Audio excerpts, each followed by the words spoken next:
where you're the star. Hi guys, it's me, Angel. Are we on yet? Hi guys, it's me, Angel. I'm back. Woo, this is my first day back for the new season, and I took a hiatus for the last season. It was my 7th season, so I took it off as a season of rest. Anyway, I'm back, and I'm a little nervous, as you can probably tell. Things are going relatively smoothly so far. At least the tape is now running. I was a little worried that it wasn't, but it is. So, let's see. Now, what we do in this show, for those people who have never seen it, is we analyze your birthdays, and we talk to you about yourself. We actually analyze the signs of the times, because every time has a sign. And I can give you some examples, which I will do until we have a call. Let me put my number up, because we are taking calls. Hold on, gang. I do everything. It's a one-man show, except for push that button. Erica does that. Okay, there's the number right there, and we're live right now, as you can tell. Tuesday, 3 o'clock in the afternoon, March 28th. Okay. Every time has a sign. For example, right now it's between 3 o'clock. Actually, it's 3 o'clock. Okay, and I have a chart here that I developed, I designed, and I basically invented. And this has all the signs of all the times, including the time of day. So, for example, it's now 3:02, basically. So, at 3 o'clock in the afternoon, between 3 p.m. and 5 p.m., we're in the time period of Sagittarius, which is the tough guy. So I can expect in fact, we can all expect some really tough calls. But I'm going to do something different this season, and I should have put that up there. We're only going to take calls from people who are adults between 22 and 122. Anybody out there 122 years old? We're going to take your call first, if you call first. We will take them in order, of course. Okay, so let me think. In order to be 22, I should have done this before, but I've been so incredulously busy, so I didn't really figure out what year you have to be born to be that age. Maybe somebody can tell me when they call. Anyway, so this is the hour of Sagittarius. Now, I rename the signs because by month I use a different system than you're all used to. The newspaper system is a wrong system. It's a Ptolemaic system. It's a technical term. You don't have to really know what it is. We'll call it, for the time being, newspaper astrology. I don't use that. I use more of a biblical astrology. It utilizes the constellations rather than the signs. It's also more scientific. I'm born in the year of the scientist, so I have to always study and analyze everything. And I studied and analyzed the monthly signs and discovered that when I did that by the newspaper system, I was 25% wrong. Now, I don't like being wrong.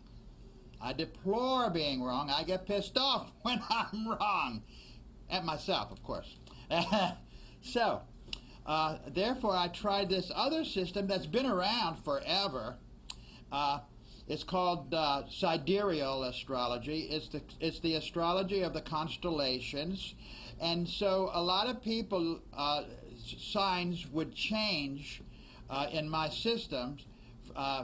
And so, therefore, I changed the name so that when I give people the name that I use for their sign, they don't get all rambunctious, and we don't have a whole hour's conversation about, oh, no, I'm this sign.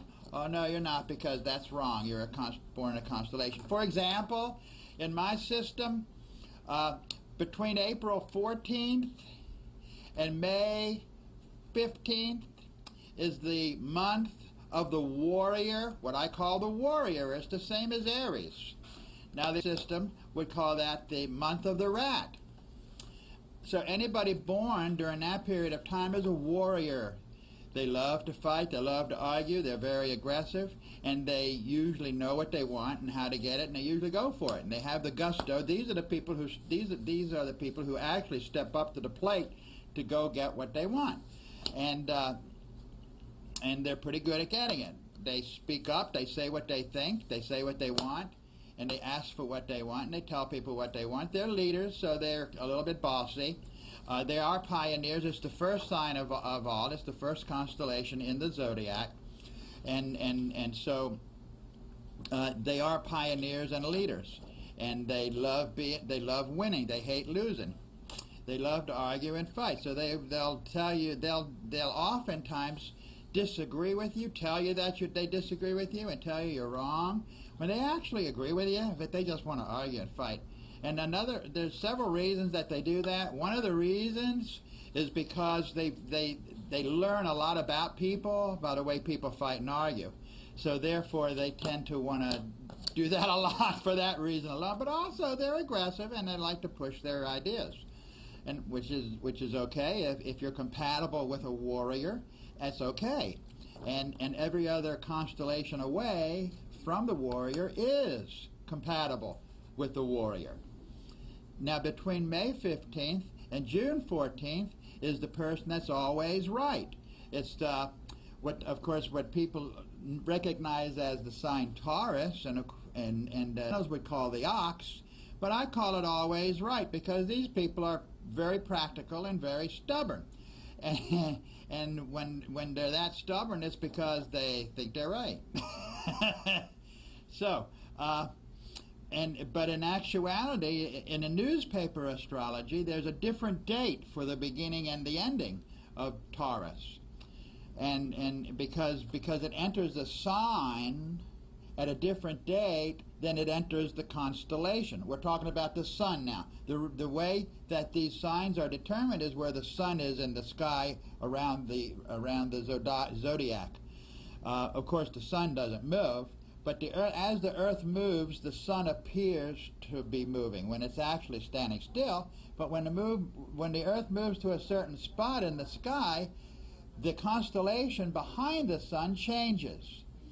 So the constellation, when we say the sun is in the constellation of Taurus, we actually mean that when we look up at the sun between, we shouldn't do that, by the way, but let's say we imaginarily do, and let's say we could see on the other side of the sun, well, the constellation of Taurus would actually be there.